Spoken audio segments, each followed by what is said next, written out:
On reçoit ce soir Guy Cormier, le PDG de Desjardins, qu'on retrouve à Lévis ce soir. Bonsoir, M. Cormier. Bonsoir, M. Filion. Vous avez, comme d'autres institutions, beaucoup aidé vos membres à faire face à la pandémie. C'est pour ça notamment que les provisions pour perte sur crédit étaient quand même plus élevées là, dans le passé et moins en 2021. Par rapport à l'inflation qui préoccupe beaucoup les gens en ce moment, qu'est-ce que vous faites par rapport à l'inflation puis la hausse des taux d'intérêt également qui s'en vient? Bien, écoutez, on fait le tour de notre portefeuille et actuellement, quand on regarde le portefeuille de crédit du Mouvement Desjardins, le portefeuille est de grande qualité. Nous avons constaté que les membres, au cours des 2 dernières années, ont augmenté significativement leur niveau d'épargne dans leur compte. On voit une réduction des soldes sur les cartes de crédit. Donc ça met nos membres dans une posture encore plus proactive pour passer à travers une période plus inflationniste. On évalue peut-être là, à 6 à 7 de notre portefeuille d'emprunteurs qui pourrait, je dis bien pourrait, avoir des difficultés s'il y avait des hausses rapides de taux d'intérêt. Est-ce que On c'est est déjà en beaucoup? action, on les a identifiés.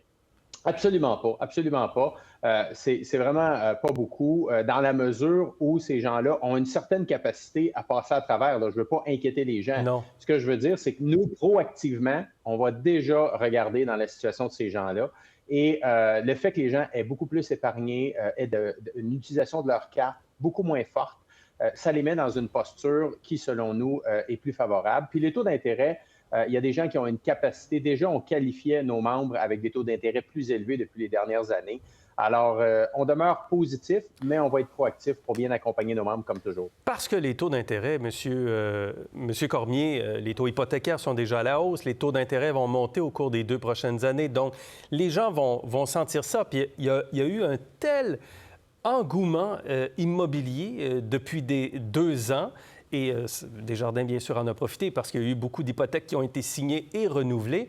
Il y a des gens nécessairement qui doivent se dire « Attention, la hausse des taux d'intérêt s'en vient et ça pourrait me frapper durement. » Absolument. La bonne nouvelle, c'est que au cours des dernières années, les gens qui ont contracté une hypothèque avec le Mouvement Desjardins ont calculé leur capacité de payer, non pas seulement sur le taux actif à ce moment-là, mais on allait augmenter le taux d'intérêt pour voir s'ils étaient capables d'accepter ou de soutenir une hausse de taux d'intérêt. Donc, ça leur donnait déjà une certaine marge de manœuvre. Et on a chez Desjardins peut-être seulement 20 de notre portefeuille qui arrive en renouvellement cette année. Donc, vous avez des acheteurs qui ont acheté dans les 2, 3 dernières années, qui ont pris des hypothèques sur 4 ans, 5 ans, 7 ans dans certains cas, qui Ouais. ne seront pas nécessairement impactés par les hausses de taux d'intérêt qui pourraient se produire au cours des OK. prochains trimestres. Donc, la situation, oui, elle est à suivre, mais il y a des gens qui sont quand même en bonne posture pour passer à travers cette hausse-là. Vous entrez dans le dernier droit à la tête de Desjardins. Si je ne me trompe pas, il reste 2 ans à votre mandat. C'est quoi votre priorité Oui. pour les 2 prochaines années? Bien, la priorité va être vraiment de poursuivre sur notre croissance et sur notre transformation. La priorité, c'est nos membres.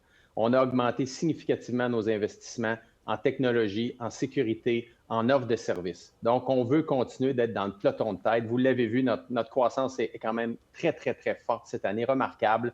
Les membres nous font confiance. Alors, on va continuer d'investir pour rendre notre offre toujours compétitive et appréciée de nos membres et clients. La deuxième chose, c'est qu'avec la capitalisation que nous avons, on va poursuivre dans notre croissance à travers le Canada, notamment en assurance de dommages avec nos assureurs vie, pour justement se donner de la capacité additionnelle, de pouvoir offrir de meilleurs services. Et le secteur entreprise, nous avons eu une croissance de plus de 13 cette année en entreprise dans le marché québécois, accompagner nos entrepreneurs qui veulent croître à l'international.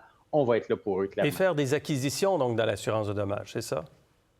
Absolument, c'est un marché qui, selon nous, va continuer de se consolider. Nous sommes déjà le deuxième plus important assureur automobile habitation à travers le Canada. Nous voulons rester dans cette posture de leadership-là. Et oui, on a la capacité financière de poursuivre avec des acquisitions, mais Bien. déjà, notre croissance à l'interne est très forte. Sur le vol de données de 2019, M. Cormier, il y a une entente de plus de 200 millions de dollars qui a été conclue entre Desjardins et les initiateurs des actions collectives qui avaient été intentées. Est-ce que cette entente-là met fin à cette histoire-là? Est-ce que cette histoire-là est terminée pour vous?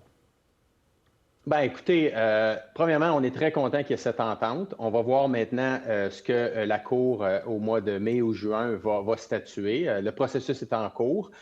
Pour nous, la sécurité, c'est jamais terminé. Nous avons augmenté significativement nos investissements. Nous continuons de faire preuve de leadership. Nous avons notre protection Desjardins qui accompagne les membres et clients qui sont victimes d'une situation, qu'ils soient chez Desjardins ou ailleurs. Ouais. On va continuer de les accompagner. Alors, la cybersécurité, c'est un travail sans fin. Et non, ce n'est pas terminé. On va continuer d'investir. Et les membres qui ont continué de nous faire confiance, il n'y a pas eu de changement depuis 2019. Je tiens à les en remercier. Regardez les résultats de cette année. Est-ce que les employés de Desjardins reviendront bientôt au siège social de Lévis, au complexe Desjardins, notamment au centre-ville de Montréal, ailleurs au Québec aussi? Bien, écoutez, avec les mesures sanitaires qui se relâchent, là, dès le mois de mars, nous allons recommencer à mettre nos modes de travail hybrides en place. Dans nos caisses Desjardins, les gens ont toujours été au rendez-vous. D'ailleurs, je félicite nos employés dans le réseau des caisses qui ont fait preuve là, d'une grande proximité avec nos membres pour les accompagner. Mais dans les endroits, que ce soit Lévis, Montréal, Toronto, Mississauga, Vancouver, les gens vont graduellement, à partir du mois de mars, revenir dans un modèle hybride, là, soit une journée, 2 journées, 3 journées au bureau, là. Mais oui, on va réactiver là, nos personnes physiquement dans nos pieds.